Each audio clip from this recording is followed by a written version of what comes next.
My name's Aaron Ward. Today we'll be pan frying. We have the sirloin, cut it about 1 inch thick. Has a nice fat coverage on the outside, on the top, as you can see there. Quite tender, but it also has a bit of mouth chew as well. We'll just lightly season it. You want to take it out of the fridge and bring it to room temperature about 45 minutes before you're intending to cook it. All right, so that's our steak. So you want your pan quite warm, a little bit of oil. You want a nice heavy based pan. Also another tip is not to overcrowd the pan. You want the ideal size. Get a nice sear. Want to cook it for about 2 minutes on this side. We'll flip it over about another 2 minutes on the other side. So you can see the caramelisation of the beef, sealing in all the juices.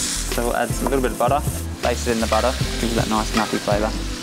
When we're cooking, we'll also touch the beef to see how it's going. So we've got some thyme, a little bit of garlic. Again, just adding flavour. You can add a lot of things here. You can add spices. We'll flip it onto the side. We'll sort of render out a little bit more of that fat. Nice bit of colour. And then we'll just finish it. We'll add all those flavours. We now just want to rest it for about half the time that it was cooking. So we've cooked it for about 4 to 5 minutes. So then we'll rest it for about roughly 3 minutes. If you cut it now, it'll tend to bleed out, and a lot of those juices will just be released. And you just want to keep them in there. So when you cut it, you have a nice juicy steak and they're not bleeding all over the plate. So we'll just carve it. You want to go across the grain of meat. Also want to have each slice, you want a nice piece of fat just to keep the mouthfeel there. With a steak like this, I like to keep it quite simple. Serve it with a little bit of mustard, lemon, nice little bit of acid to break through the fat in the meat and the richness from all that butter that we've added as well.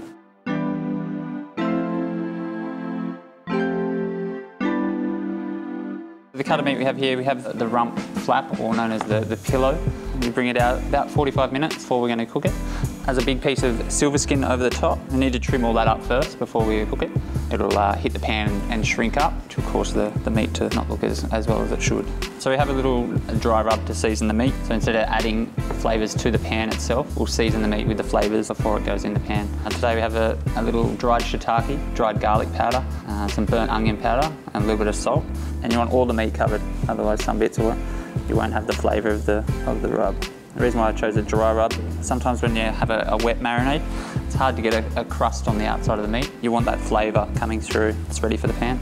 As you can see, the pan's quite hot, nice amount of butter. And then we'll get that meat straight in there. Having a nice hot pan will seal that crust on there, and then the butter helps to cook it through. It's only going to take a minute either side. You can also already smell the aromats from that dry rub. So we'll just flip that over. This one will serve a medium rare to rare, just because it is so lean.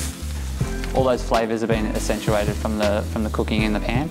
So again, we'll let that rest for about 1.5 to 2 minutes now. It was nice and rare. It's got a nice crust, as you can see. So we'll carve this piece. Okay, so the grain's running this way of the meat. So we want to be cutting across the grain. You can see in there, the ends of the meat, the ends of the grains are all going that way. If we cut it that way, you'd have long strips. I like to serve most of the beef with something that's a little bit of acidity in there. So we just cooked it with some roasted peppers. They're just been pickled. Then we just flash them through that same pan that we roast the beef in.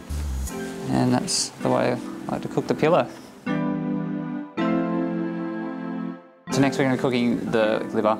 It's an offal, so it's part of that family, so it's going to have a lot of iron flavour. The night before, you can rinse it in a little bit of milk, which will generally pull a little bit of that flavour out of the cut.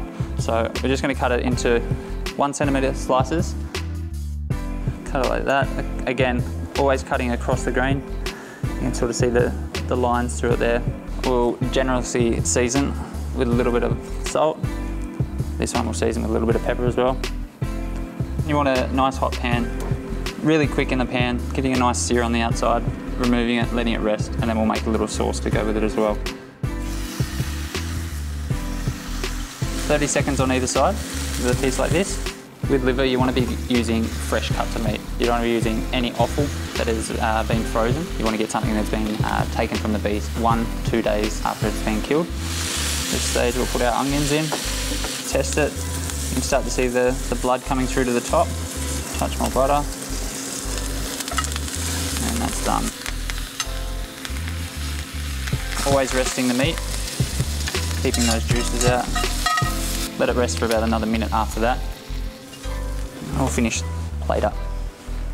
Got some mustard seeds, some onions and a mustard sauce. We'll also finish it off with a little bit of parsley.